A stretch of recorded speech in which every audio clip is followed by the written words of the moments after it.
Magandang araw po sa inyong lahat.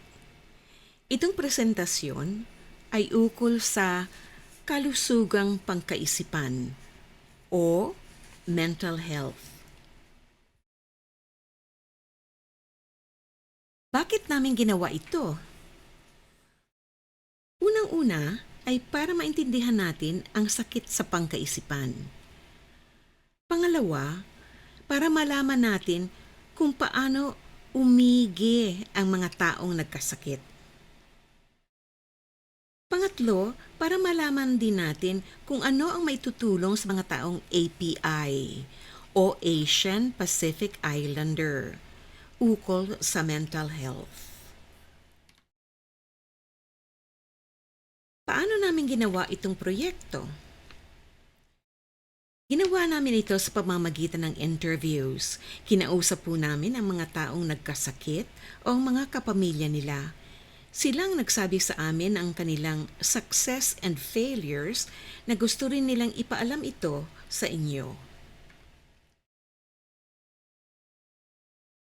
Para makatulong sa lahat ng tao, inilagay namin sa libro ang lahat naming natutuhan.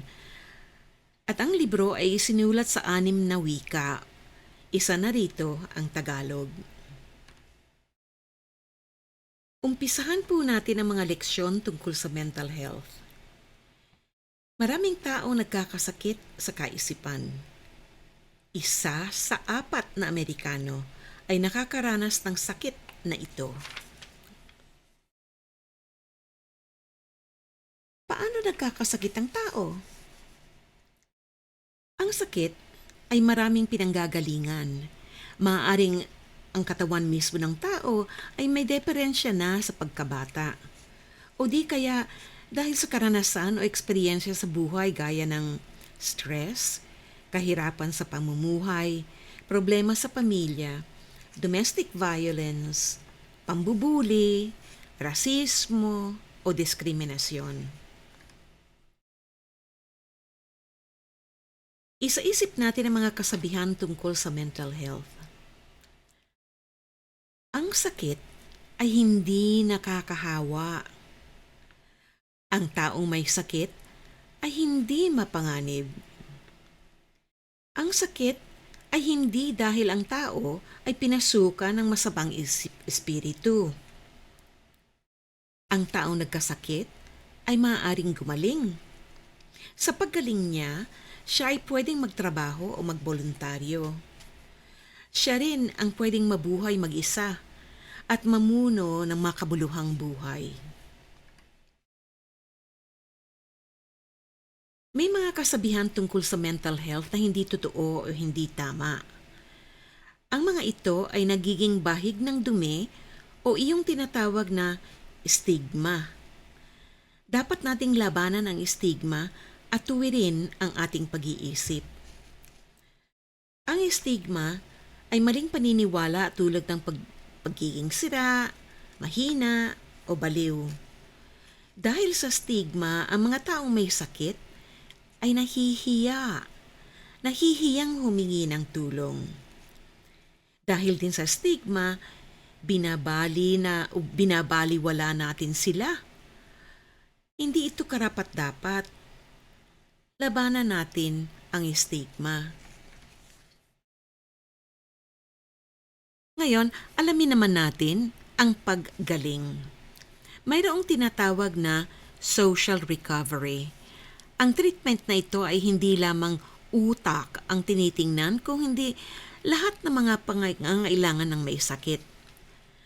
Ang tukoy nitong treatment ay hindi lamang ang pagkawala ng mga symptoms, kundi ang pagkakaroon ng buhay na marangal ng taong nagkasakit. Mayroong 4 na paraan sa paggaling ng sakit.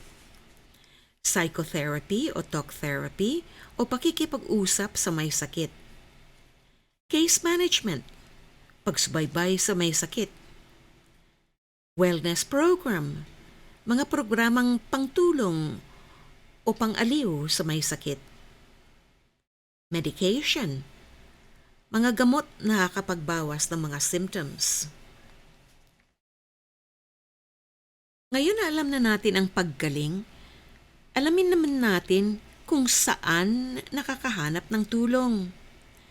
Maraming ahensya ang tumutulong sa mga taong API.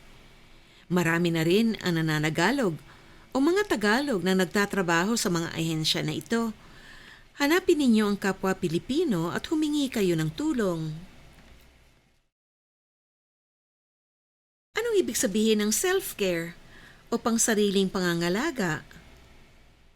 Ibig sabihin nito na alagaan mo muna ang sarili mo para makapag-alaga ka sa iba.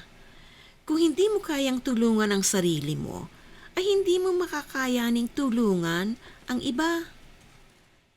Maging mabait ka sa sarili mo.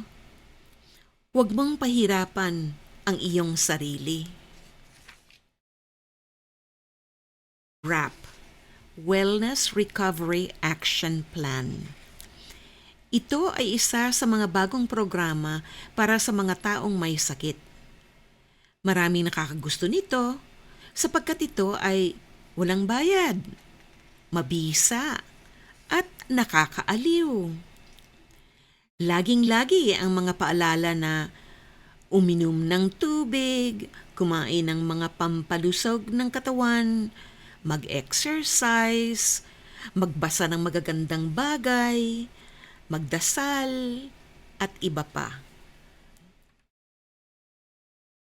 Mahalaga o importante na agahan ang paghingi ng tulong. Huwag ninyong hintaying lumala ang kalagayan. Ang pag-asa. Manatili kayo sa damdamin na lahat ay may pag-asa. Isa-isip ito. Maaari tayong manatiling magaling at walang sakit habang buhay. Kahit gaano kadilim ang gabi, ang bukas ay may liwanag. Kami ay nagpapasalamat sa lahat ng mga tao at ahensya na tumulong sa paggawa nitong proyekto, lalong-lalo na sa Los Angeles County Department of Mental Health, UsCC, API Group. Kung kailangan ninyo ng tulong, tumawag lamang sa 211 o 1-800-854-7771 o 1-800-273-8255 o text 741-741. Salamat po ng marami sa inyong pakikinig. Ngayon ay pakinggan natin ang mga taong nagsaysay tungkol sa kanilang buhay at pakinggan natin kung paano nila pinatili ang pag-asa sa kanilang pagkatao. I think right now the more important thing is to make it more normalized, because I notice Filipinos tend to look to each other for acceptable behaviors. Personally, I try to look for things that give me joy, and then on days when I just really can't even do the most basic thing, I've learned to become more patient with myself, which for me that was a huge accomplishment. Like, for example, if I oversleep one day, it was so ingrained with the immigrant culture for me that you're not supposed to waste time by resting. You're supposed to always be doing something.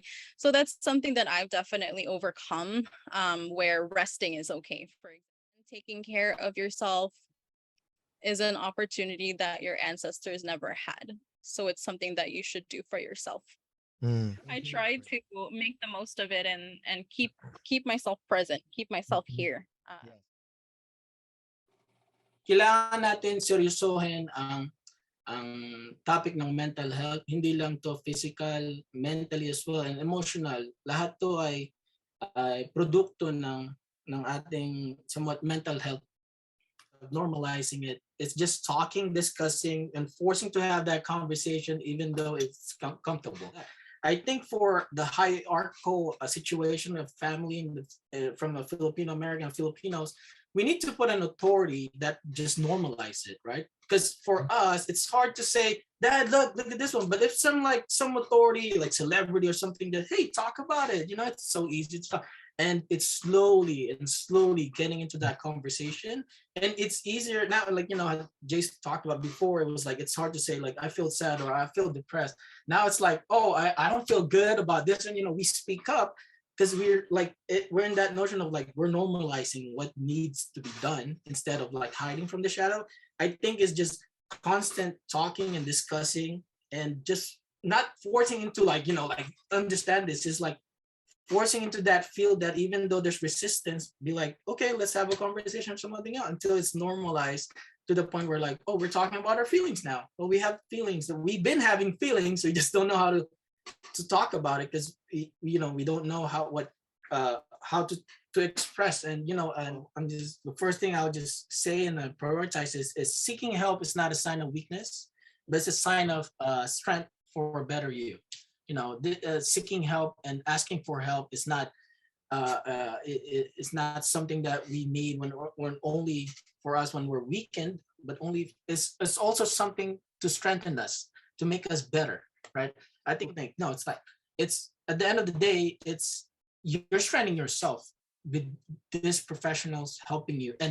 And I would like to speak to the community that there's professionals that spend their whole life focusing and making studying this in this field that can be useful, that are useful and that are beneficial, and let's use those resources that they're very passionate about in helping the community. I think that's one of the best thing is the best thing that I would always encourage is there's people that are willing to help it or money and all that. No, there's people out there that really wants us to achieve our our mental state and just being aware of our mental state and our mental health per se. But I think about a time when you had to struggle, like 2-3 years ago, you were struggling. Look back on it now. How does that look like now? You weren't in there. If it's not okay, then it's not the end yet. Right? And I don't just tell them like it's always just going to be a positive trajectory, because there are so many things that you cannot control within your environment. So it would always be like a roller coaster. Sometimes you're down, sometimes you're up, sometimes you're down, sometimes you're up. And that's just life. Some of the parents that, things have changed. You can have more voice now. You can do more things now and advocate for yourself. Like being a martyr is not okay. This is toxic. Go seek help for karma. If you did something bad before, you're getting karma, right? So I would say to that, if you believe that in karma, then I think it's time to do more good so you can get more good. For example, how about you go to therapy so you know that you're doing good by your kids? You're not traumatizing them. You're giving them a voice. You're encouraging them. You're telling them that they do have an agency. You go to the church. You participate within the community. You can do volunteerism. Volunteerism would create you a support network, not just you helping other people also helping you, because you feel needed. And you create this network within volunteerism. You feel good because you did something good. In Filipino, we do have this saying, ang buhay ay parang bola. Life is like a ball. Minsan nasa taas, sometimes you're up, minsan nasa baba, sometimes you're down. So I use that to some of my families where you do understand that in a cycle of life, there are ups and downs. So right now you are down, and it's very difficult to find anything positive, or it's difficult to say that it's going to end or it's going to get better, because right now you're in it and it's hard to see it. But if you look back on the things that you have gone through, there have been downs before too, but you got over it and it got better, and it will be the same again. It will get better.